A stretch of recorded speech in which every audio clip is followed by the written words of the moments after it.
بے حد ضروری ہے کہ کچھ باتیں پختہ ثبوت پر کھڑی ہوتی ہے اور کچھ باتیں لوگوں کی سوچ اور تفسیر پر۔ اسلام ہمیں یہی سکھاتا ہے کہ ہر بات کو علم اور عقل کے ساتھ پرکھا جائے، افواہ اور حقیقت میں فرق رکھا جائے۔ گرکت کا درخت موجود ہے، اس کی قدرتی خصوصیتیں ثابت ہے اور حدیث میں اس کا ذکر بھی موجود ہے، لیکن آج کے دور میں اس سے جو سیاسی یا اسٹریٹجک مطلب نکالے جاتے ہیں انہیں آخری سچ مان لینا صحیح نہیں، بلکہ انہیں ایک دعوے کے طور پر دیکھنا چاہیے۔ اس کے باوجود یہ بات صاف ہے کہ گرکت اب صرف ایک صحرائی درخت نہیں رہا، بلکہ ایک ایسا نام بن چکا ہے جو مذہب، سیاست اور آخری دور کی نشانیوں سے جوڑ دیا گیا ہے،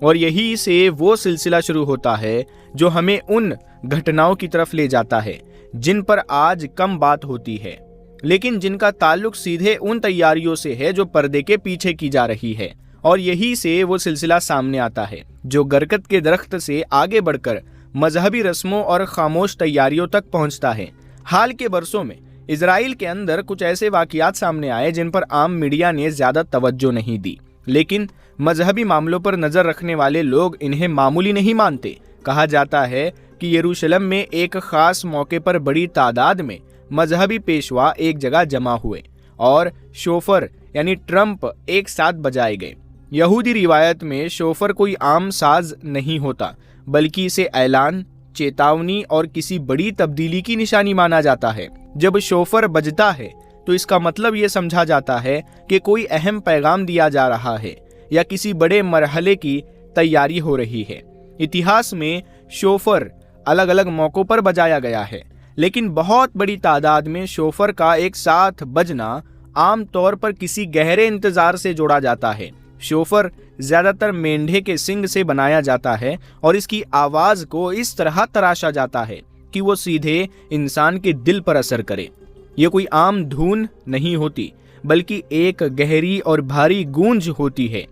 اسی سلسلے میں ایک اور معاملہ سامنے آتا ہے جو زیادہ سنویدنشیل ہے، اور وہ یہ ہے لال گائے کی قربانی کا۔ یہودی مذہبی کتابوں میں لال گائے کا ذکر صدیوں سے ملتا ہے۔ ان کے مطابق ایسی گائے بہت سخت شرائط پر پوری اترنی چاہیے،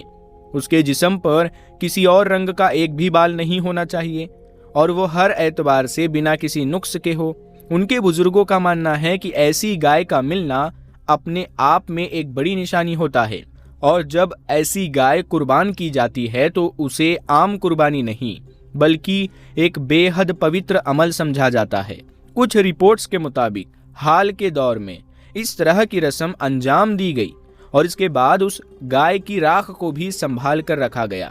کیونکہ ان کے یقین کے مطابق اس راکھ کا استعمال آنے والے مذہبی عمل میں کیا جائے گا۔ یہاں یہ بات صاف رکھنا ضروری ہے کہ یہ تمام باتیں یہودی مذہبی عقیدے کا حصہ ہے، اور انہیں اسی نظریے سے دیکھا جانا چاہیے۔ اسلامی نظریے سے ہمارا کام انہیں نہ صحیح ٹھہرانا ہے اور نہ ہی بے وجہ ڈر پھیلانا، بلکہ یہ سمجھنا ہے کہ دوسری قومیں اپنے یقین کے مطابق کس طرح سوچتی اور تیاریاں کرتی ہے۔ اسی سلسلے میں